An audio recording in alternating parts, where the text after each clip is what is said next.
luck bait with a doubly delicious chicken deal only at Carl's Jr.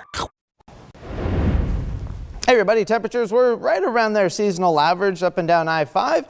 95 was the high in Medford, 97 in Grants Pass, 64 though in Brookings, 80s with a little bit more cloud cover and a few thunderstorms out towards Lakeview. Air quality has been okay along the Rogue Valley except for southwestern Josephine County, as you can see here. It actually just updated within the last 30 seconds, but there was an area around Cave Junction that had unhealthy air. Now it's been improved just slightly to unhealthy for sensitive groups, but there's a pretty large swath, and this might be expanding just a little bit. Now there isn't a whole lot of wind right now, but generally between about 10 to 15 miles an hour in the Rogue Valley. The gusts have seemed to ease just a bit. Now we go through the overnight hours and the wind will die off as it usually does, and then we get through the day tomorrow. We'll pick up a little bit of a southerly breeze, which should transport some of that smoke down to the south, move it up towards the north. I'll show you that though in a little bit. Once we get through Monday, the strongest wind gusts should stay east of the Cascades, primarily out towards Lake County. Now the weather headlines: hot through Tuesday, lingering smoke and haze through the next couple of days, and then we cool off by midweek. And that's because there's an upper level low that's been parked offshore, and that's been plaguing our weather for the last several days. And we've been in this Rex block pattern for the last several days.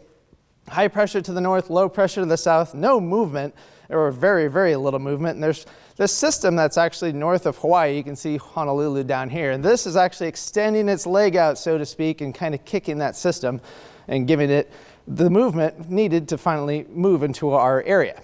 Now, smoke forecast, again, we're not anticipating much smoke for tonight in the Rogue Valley, but the wind's again shifting a little bit as we go through the overnight hours, and we should see some of that smoke as we go through the day tomorrow.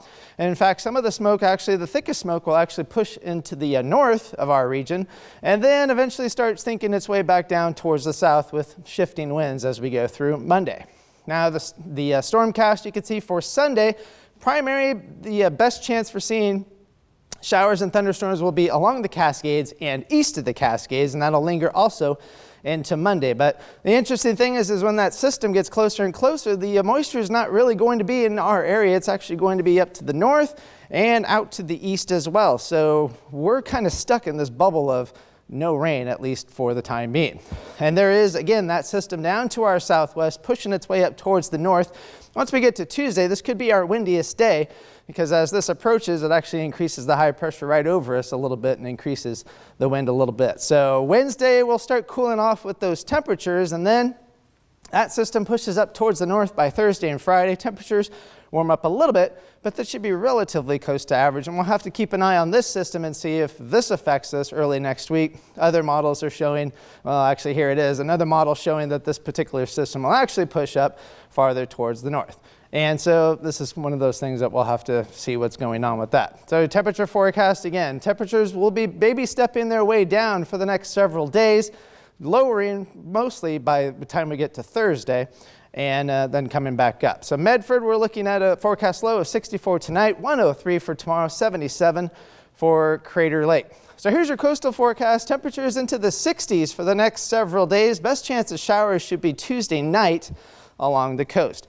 For Northern California, 90s for the next several days. You'll cool off finally into the upper 80s by the time we get to Wednesday. And the Klamath Basin, again, you're going to stay in the 90s for the next couple of days. Your best chance of cooling off will be by Wednesday. And for the mountains, best chance of seeing any kind of rain might be Tuesday and into Wednesday, and that's when you cool off from 90 to about 80 degrees. And for the Rogue Valley, 103 for tomorrow, cooling off quite a bit once we get to Wednesday.